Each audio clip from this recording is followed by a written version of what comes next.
I couldn't believe it was happening again.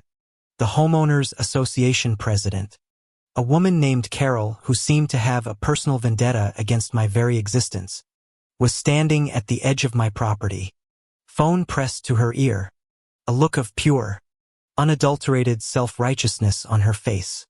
Seriously, what is her problem? I just wanted to enjoy a peaceful Saturday afternoon by the pool, the sound of my kids splashing and laughing, a soundtrack to the humid Texas air.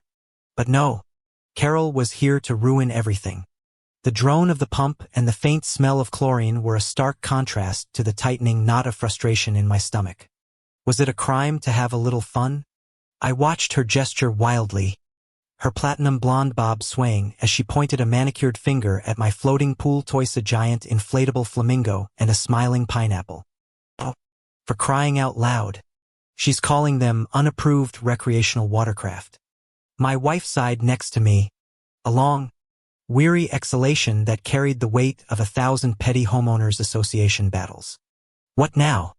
She mumbled, her voice low. I just shook my head, a half-hearted gesture of surrender. She's probably complaining about the excessive noise again, even though it's barely a peep. A few minutes later, the air was thick with tension and the scent of jasmine from my neighbor's yard, and Carol's voice rose to a shrill crescendo. Yes, officer, they're in clear violation of the covenants, conditions, and restrictions. The noise, the floats, the utter disregard for community standards. She was practically vibrating with indignation. I wanted to laugh. I mean, who gets this worked up over a pink flamingo? A bead of sweat trickled down my back, not from the heat, but from the sheer absurdity of it all. I took a deep breath, trying to calm myself. I'd been through this before, but it never got easier. The last time, she'd threatened to fine us for having a blue umbrella instead of a beige one. I kid you not. Are you serious right now? I muttered under my breath, shaking my head. This can't be real. My wife gave me a warning look, a silent plea to just let it go. But letting it go felt like a betrayal of my own sanity. I heard Carol say, "Yes, they've been repeatedly warned. They just don't listen." My heart was thrumming in my chest, a mix of anger and anticipation. Oh, she thought she had me cornered. She thought this was her checkmate. But what she didn't know was the one thing that changed everything.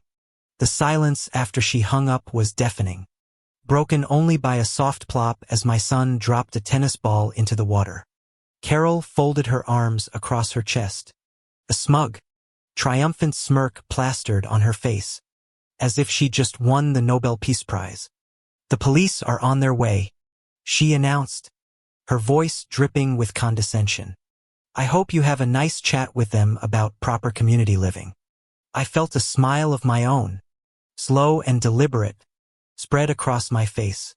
She mistook it for nervous resignation, but it was something else entirely. It was the smile of a man who held a secret weapon. "Oh, I'm sure we will, Carol," I said, my voice as calm and steady as a still pond. "But I have a feeling they'll have more questions for you." Her smirk faltered for a second, a flicker of uncertainty in her eyes, but it quickly returned. She believed she had the upper hand, and I was just a naive homeowner who didn't know the rules. The minutes ticked by, each one feeling like an eternity, as the distant wail of a police siren grew closer. Closer. Carol looked like a cat that just swallowed a canary. Finally, she whispered, a triumphant gleam in her eyes. I just stood there, my hands in my pockets, a sense of serene calm washing over me as I watched the black and white cruiser pull up to the curb. 2 officers got out, their uniforms crisp in the sunlight. The one in front, a young woman with a no-nonsense expression, approached us. Carol immediately launched into her tirade, pointing to the pool, the floats, everything. "Officer, thank goodness you're here. They're in gross violation of the regulations. The loud splashing, the unsanctioned pool accessories, it's a complete nuisance." She ranted, her voice high and frantic. The officer held up a hand. silencing her. Ma'am, let's take a deep breath. I need to get the facts. What's the address here? She asked, pulling out a small notepad. Carol, still high on her own power trip, blurted out, 123 Maplewood Lane, and I am the Homeowners Association president, Carol Jones.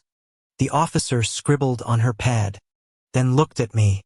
And you, sir? My heart was pounding, but it was a joyful drumbeat. My name is Ben, and my address is 125 Maplewood Lane, I said, keeping my voice even. The officer's brow furrowed. She looked at her notepad, then back at Carol, a perplexed expression on her face. Ma'am, your HOA's boundaries. Do they extend to 125? Carol puffed out her chest, a triumphant look in her eyes. Of course they do. Everyone on this side of the street is in the Homeowners Association. My wife squeezed my hand, a look of pure mischief in her eyes. Oh, really, Carol? My wife chimed in, her voice dripping with sweet-as-honey sarcasm. Because we were told when we bought this house that our property wasn't part of the association. We had to specifically check to make sure. Actually, the officer's head snapped back to Carol, her gaze hardening. Carol's triumphant expression vanished, replaced by a look of sheer, bone-chilling panic. Her eyes darted from my wife to me, then back to the officer, a sickly green color spreading across her face. What? No, that can't be right.